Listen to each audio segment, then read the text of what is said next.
All right, I'm here with the head coach of the North Andover girls basketball team, Jess Deveny, who, I mean, I had no idea this, but you actually teach in Andover. So my first question to this is, what would really be, what's it like to teach, in Andover when conversely you coach at their biggest rival in North Andover? Yeah, it's pretty funny that I work in the Andover Public Schools. I'm a school social worker at one of the middle schools in Andover. But being able to coach in the town I live in, I think North Andover is a really awesome thing. I don't think I could do my job as a school social worker so much in the community I work in. So it's nice to be close.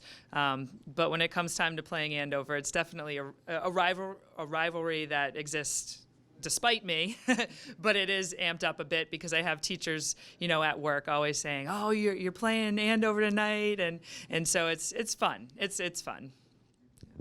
Now, you're in your second year at the helm, obviously, for the North Andover Scarlet Knights. And recently, on Tuesday, you picked up win number 6 against, obviously, Lowell. And what's important about that one is it was, obviously, the 6th win of the season. But last season, in your first tenure as the head coach, the team only registered 5 wins. So, what's your immediate, obviously feelings after that, just getting that win against Lowell and particularly win number 6? Yeah, I mean, it was a hard-fought W for us. Lowell played a really tough game, but we were happy to bring out the W there. The girls were well aware it was our 6th win and that it beat our record from last year. So it definitely feels good to have had some success already this season and already have gotten to that point.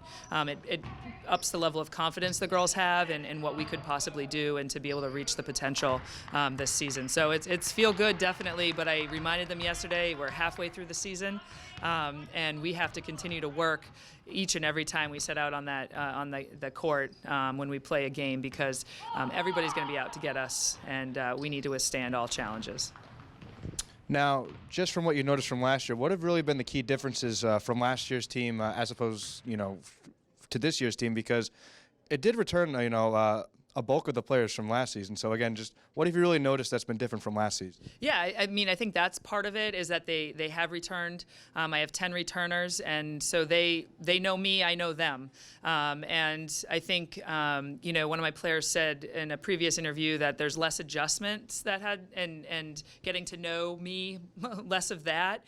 We know each other, and they know my expectations. I also think we've had the addition of 3 freshmen that have really, pushed some of the previous members during practice and made them better, and have also contributed in the games. And we're coming together as one cohesive bunch, and we've really enjoyed this early success. But believe me, we are not stopping here. Yeah.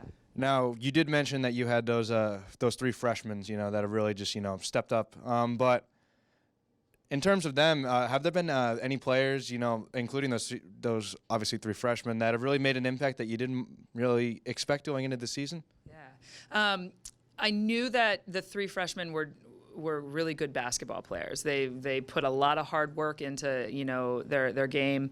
They're constantly shooting after practice and just really putting in a lot of hard work. So I wasn't super surprised, but at the same time, you never know. You're a freshman on a varsity team, and Hannah Martin has had a wonderful few games for us, putting up some points. Starting as our point guard, and that's a hard position to start at, especially as a freshman. But she's taken on the challenge, and we have Jackie Rogers and Ella Flanagan in there battling, at practice and when they get the time on the court. And I expect them to have a wonderful future at North Andover High School.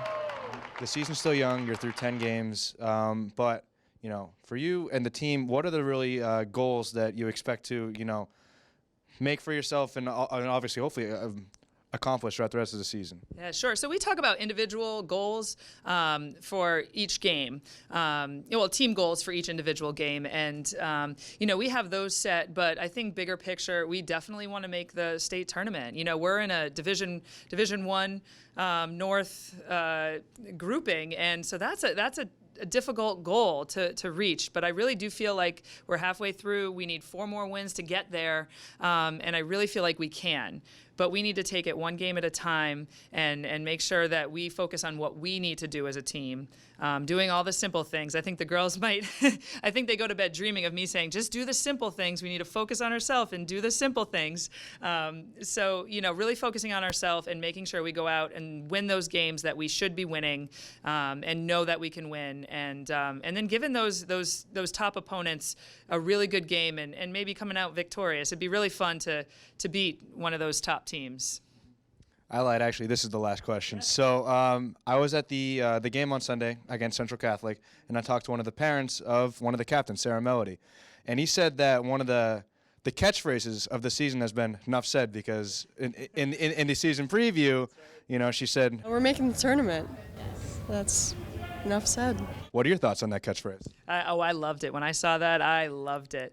It just shows a level of confidence and a level of desire, right? You need to want it to be able to get there. And I think that, Sarah Melody definitely wants it. She wants it in every aspect of her life. I can just see that on her. And I think she's a great captain, along with the other two captains that have really brought the team together.